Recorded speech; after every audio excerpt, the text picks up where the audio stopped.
God's morning to you all. This is one of those days that is kind of caught up in the middle of the process. A process that's been going on for a fairly short time, but it seems like it's been going on forever. Between the COVID-19 issues, where is that leading us? How soon can we flatten out that curve that is all of a sudden started to spike as far as how many noted and recorded people have the virus?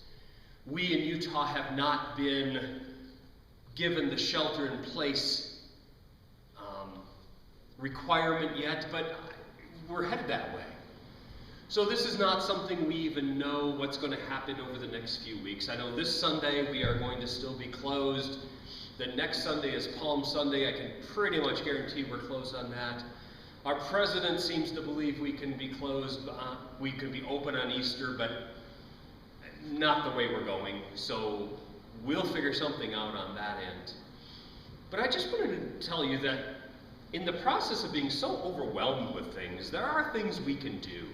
For you moms and dads out there that are going a little stir crazy, not today particularly because it's kind of wet and cold, spring-like, typical end of March day in Utah, but we have our new playground outside the church building that's available to you. Bring some disinfectant wipes and wipe down the swing sets and the monkey bars and all those things before you let your kids play on it, and then wipe them down again after your kids are done.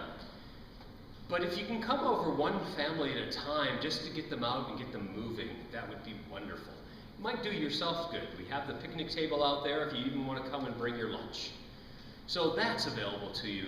Walking our grounds is available to you. All those things that we can do in a separate environment from each other. Please don't collect multiple families and multiple groups of children. That defeats our purpose of trying to do social distancing.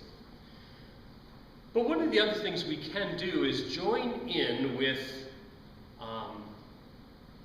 the Roman Catholic Pope, who has requested that people around the world, Christians around the world,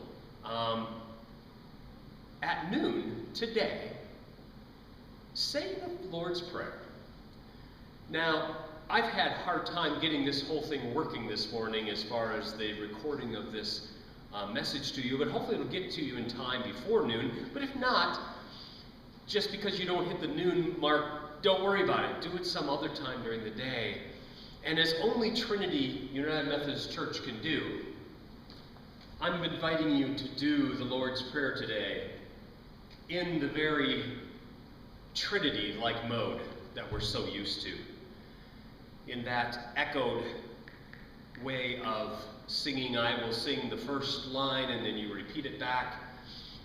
One of the cool things now is for you folks that are a little bit shy of singing in church, don't hold back now. You can sing it as loud and as out of key if you think you are as you want to do.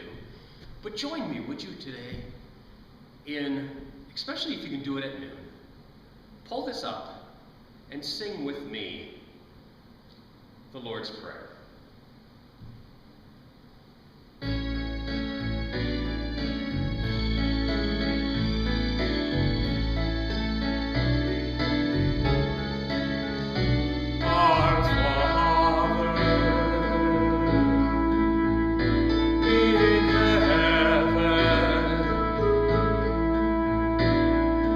Holy is your name.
You did that so well. Maybe you want to go back and do it again. This is a day that we need prayer. Our bishop has put out an appeal for us to pray for those who are having a hard time pulling this all together, who are living in fear. She also wanted us to pray for all those who are trying to alleviate those fears, our medical workers, our people who are in service industries, our first responders, our second responders, those people at the grocery store that are checking you out, all the people that make our lives move and more comfortable. It's not a comfortable time. I urge you not to pray necessarily for comfort so much as the comfort for those around you. And be the hands, the mouth, the eyes, the ears, the texter of God's word to the world. Be safe. Stay apart, but keep your hearts together. With that I will say, Shalom, my friends. Shalom.